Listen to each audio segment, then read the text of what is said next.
दगडूशेठ आहे याचं सर्वमान्य झाला. मला जसं 74 साली कळलं की ही मूर्ती माझ्या वडिलांनी बनवलेली आहे, म्हणजे अंगावर आता सुद्धा तुम्हाला मी दाखवू शकतो की माझ्या अंगावरती काटा आहे.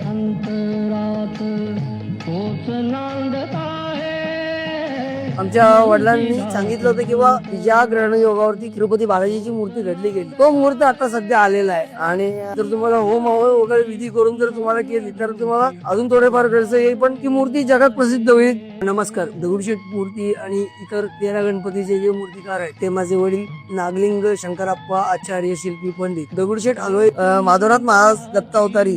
त्यांनी सांगितलं होतं की बा तू गणपतीची दत्ताची स्थापना कर, तेव्हा तुला शांती लाभेल. तेव्हा त्यांनी ते भावलीच्या अवतापाशी त्यांनी छोटा मंडप घालून खूप सुरुवात केली. आणि दगडूशेठ मूर्तीची जी अगोदरची जी सगळ्यात पहिली मूर्ती होती ती त्यांनी बनवून घेतली. मग ती काही वर्षानंतर दुसरी मूर्ती केली, तिला मिरवणुकीत भंग पावली. मग डॉक्टर परांजपे यांनी आमच्या वडिलांना पाचारण केलं की बा तुम्ही गणपती आमच्यासाठी बनवला. त्यावेळी माझे वडील विजय मेडिकल मध्ये एनाटॉमी मध्ये ते नोकरीला होते. त्यांनी वडिलांना आधी छोटासा फोटो वगैरे दिला की आधीची मूर्ती कशी होती वगैरे, तर त्याप्रमाणे त्यांनी वडिलांनी एक छोटी मूर्ती करून दाखवली त्यांना. आणि ती मूर्ती प्रोजेक्टर वरती आणि डॉक्टर परांजपे मिळून मंडळाच्या कार्यकर्त्यांना दाखवली. मंडळाचे कार्यकर्ते वगैरे जे होते तर त्यांना ती मूर्ती बरोबर परफेक्ट आवडली. त्यांना त्या मूर्तीचा खर्च सांगितला होता बा 525 रुपये मी देईन, आणि जर तुम्हाला होम वगैरे विधी करून जर तुम्हाला केली तर तुम्हाला अजून थोडेफार खर्च येईल, पण ती मूर्ती जगात प्रसिद्ध होईल. आता ग्रहणयोग जवळ आलाय, ज्या ग्रहणयोगावर तिरुपती बालाजीची मूर्ती घडली गेली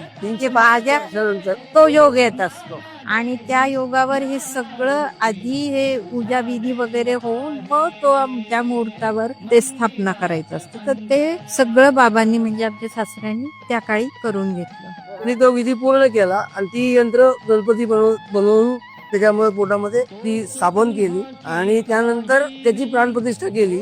ही मूर्ती जेव्हा गरज होती त्यावेळेस सकाळच्या ब्रह्ममुहूर्तावरती आमच्या वडिलांची पद्धत अशी होती किंवा आंघोळ करून शुचिरभूत होऊन ती मूर्ती करायला बसायचं, ती माती कालवायची. माझ्या वडिलांनी सांगितलेला प्रसंग आहे. 5 वाजले होते काहीतरी, आणि त्यांनी सहज रेडिओवर आपोआप त्याच्यावरती अथर्वशीर्ष चालू झालं.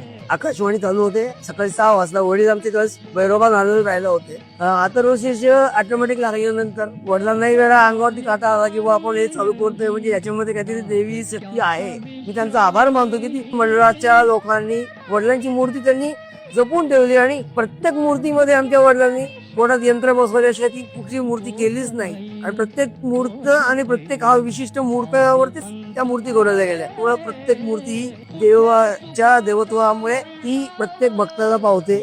फक्त त्या भक्ताचा हेतू आणि मागणं हे योग्य असावं.